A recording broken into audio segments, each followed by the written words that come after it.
اس news update کو آپ تک پہنچانے میں تعاون کیا ہے quality product by Khadim's Milk Foods, Sahiwal. السلام علیکم، آپ دیکھ رہے ہیں کے نیوز چینل انٹرنیشنل۔ یوٹیوب پر ہمارا چینل سبسکرائب کیجئے اور رہیں دنیا بھر کی خبروں سے باخبر۔ خبروں کا سلسلہ آگے بڑھاتے ہوئے لیے چلیں گے آپ کو شیخو پورہ، جہاں سے رپورٹ کر رہے ہیں ہمارے bureau chief Tahir Khan. City Farooqabad ڈاکوؤں کے رحم و کرم پر تھانہ سٹی کے ساتھ ہی محلہ امام کوٹ نوکھر قدیم روڈ پر دن دہاڑے ڈکیتی کی واردات۔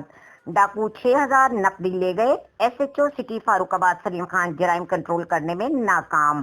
13 سالہ بچہ جو کہ دکان پر موجود تھا، 2 موٹر سائیکلوں پر 6 شخص نامعلوم ڈاکو دکان میں گھس گئے اور 13 سالہ مظہر کو مزید پیسے نہ دینے پر تشدد کرنے لگے۔ بچے نے شور مچایا تو اہل محلہ اکٹھے ہو گئے، جبکہ ڈاکو بھاگنے پر مجبور ہو گئے۔ اہل محلہ نے 2 ڈاکوؤں کو پکڑ لیا اور پولیس کے حوالے کر دیا۔